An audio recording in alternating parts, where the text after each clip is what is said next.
Hello students, आज हम लोकवाणी का झुमका या पाठ देख रहे हैं। पाठ के कथाकार है सुशील सरित, जो बहुत ही मशहूर है। इस कहानी से वो ये संदेश दे रहे हैं कि हमें मानवीय गुण होना बहुत ज़रूरी है, उसका हमें स्वीकार करना चाहिए, जैसे प्रेम, दया, परोपकार, अपनापन।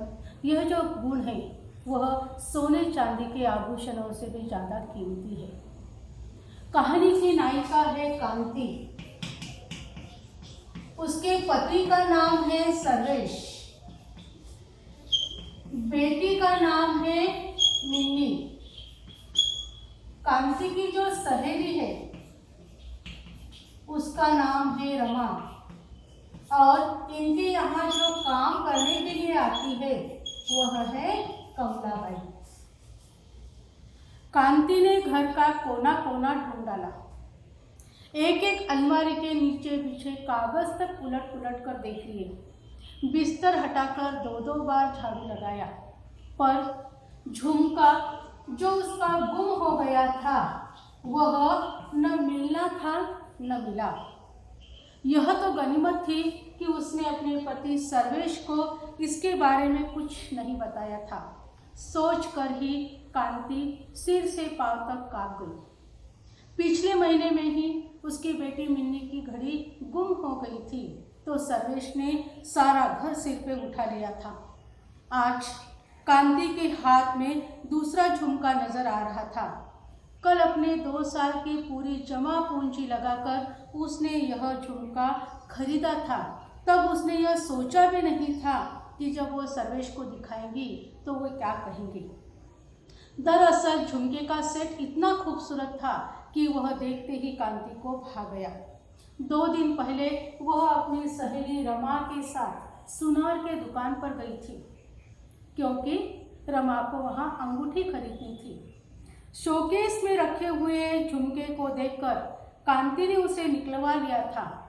दाम पूछने पर उसे विश्वास ही नहीं हुआ कि इतना खूबसूरत झुमका जो 4 तोले का नजर आ रहा है उसकी कीमत मात्र 2000 रुपये है। दुकानदार रमा का परिचित था, इसकी वजह से कांति के आग्रह से न केवल सेट उसने बाहर निकाल के रख दिया, बल्कि यह भी वादा किया कि इसे वह 2 दिन तक बेचेगा नहीं। पहले तो कांति ने सोचा कि सर्वेश से वह यह खरीदने का आग्रह करेंगी, पर मार्च का महीना चल रहा था और इनकम टैक्स की टेंशन से घिरे सर्वेश को कुछ कहने की कांति की हिम्मत नहीं हुई, और उसने अपनी सारी जमा पूंजी लगाकर दूसरे ही दिन वह झुमके का सेट खरीद लाई। अगले हफ्ते में उसकी मैरिज एनिवर्सरी की पार्टी रहेंगी। तब उसने सोचा कि यह वह सर्वेश को दिखाएंगी, और इसी वजह से उसने सर्वेश को क्या, घर के किसी को भी इस झुमके के बारे में नहीं बताया था। आज सुबह ही उसकी सहेली रमा जब उसको मिलने घर आई तो उसने झुमके का सेट उसे बताया। तब रमा ने कहा, अरे इसका तो बगल वाला जो मोती है वह टूटा हुआ है। तब जाकर कांति का ध्यान उस टूटे हुए मोती पर गया।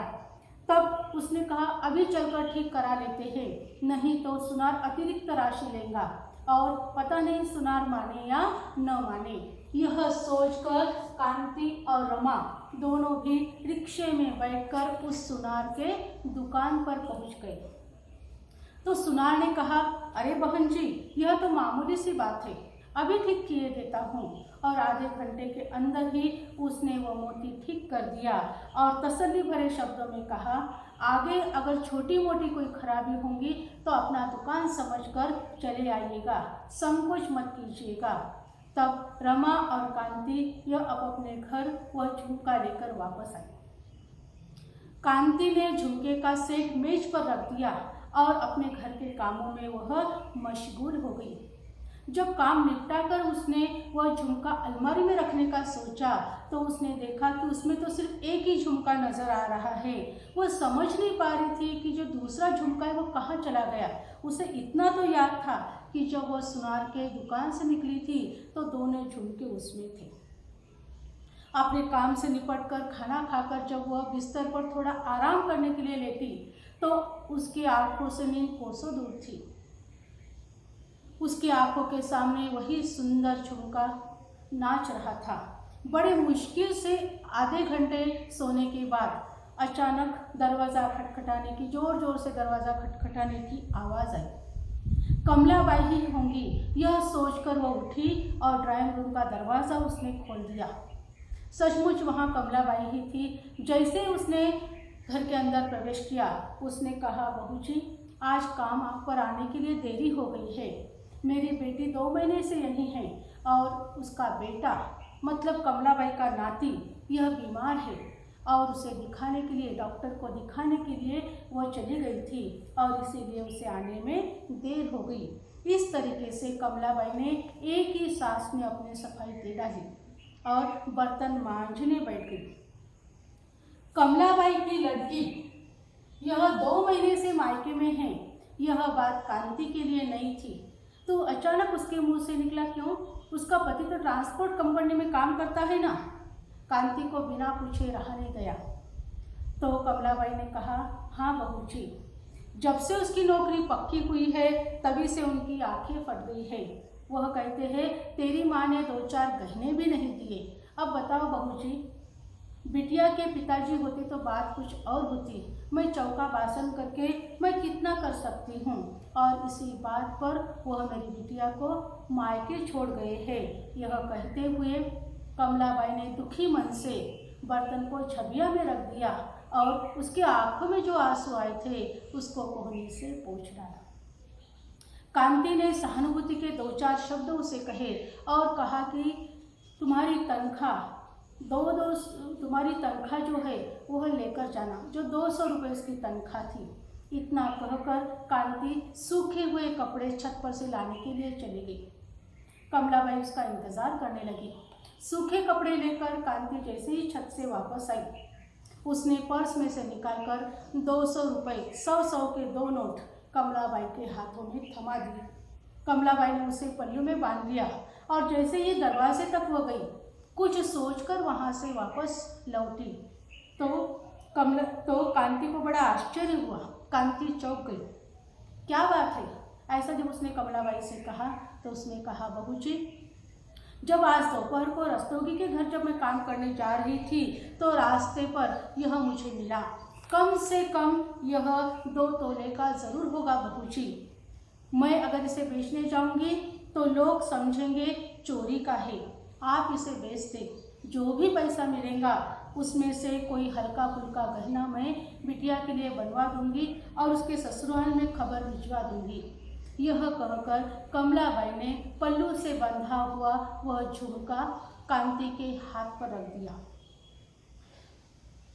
झुमका देखते ही कांति की मुंह से अरे निकला तो कमलाबाई सहम गई और उसने कहा, बहू जी आप विश्वास मानिए, यह मुझे सड़क पर ही मिला है। वह बात नहीं है कमलाबाई। दरअसल उसके आगे कुछ कहती तो कांति वहीं रुक गई और उसकी आंखों के सामने कमलाबाई की बिटिया यह नजर आ गई। दरअसल कांति ने कमलाबाई की बिटिया को कभी नहीं देखा था, पर कमलाबाई ने अपने बिटिया का इतना सब कुछ बता दिया था कि ऐसे लग रहा था कांति को कि सचमुच उसकी बिटिया को बहुत करीब से कांति ने देखा है। दुबली पतली कदम्बी रंग की कमज़ोर सी लड़की 2 महीने से इसलिए मायके में पति ने छोड़ रखा है क्योंकि उसकी माँ ने उसे 2-4 गहने नहीं दिए थे। कांति को एक पल के लिए ऐसा लगा जैसे उसके सामने कमलाबाई न होकर उसकी दुर्बल सी लड़की खड़ी हुई है और उसके हाथ में वही उसका खोया हुआ झुमके का सेट चमक रहा है। क्या सोचने लगी बहू जी? कमलाबाई ने जब टोका तो कांति को जैसे होश आया। उसने कहा कुछ नहीं और वह अलमारी के पास चली गई। उसने दूसरा झुमका निकाला और पता नहीं क्या सोचकर फिर वह झुमका उसने अलमारी में रख दिया और अलमारी को बंद किया और कमलाबाई से कहा, कमलाबाई तुम्हारा झुमका मैं बिकवा दूंगी। फिलहाल ये 1000 रुपये ले जाओ और लड़की के लिए कोई छोटा मोटा गहना बनवा देना। इस झुमके को बेचकर ज़्यादा पैसे मिलेंगे तो वो मैं बाद में आपको दे दूँगी। इतना कहकर कांति ने दूध वाले के लिए रखे हुए जो पैसे थे उसमें से 100 के 10 नोट मतलब 1000 रुपये कमलाबाई के हाथों पर दे दिए। कमलाबाई को पकड़ा दिए। कमलाबाई ने खुश होकर कहा, अभी रघु सुनार के यहाँ जाकर बालिका से बिटिया के लिए लेती हूँ और ससुराल में उसकी खबर भिजवा देती हूँ। और वह बहुत ही खुशी हुई और उसने कहा, बहू जी भगवान आपका सुहाग सलामत रखे। और कमलाबाई वहाँ से चली गई। यह बहुत ही मार्मिक कहानी है और मार्मिक कहानी हमें यह संदेश देती है कि हमें एक दूसरे के सुख दुख में सहयोग करना चाहिए और समाज में रहते हुए अपनेपन से हमें बर्ताव करना चाहिए। Thanks for watching.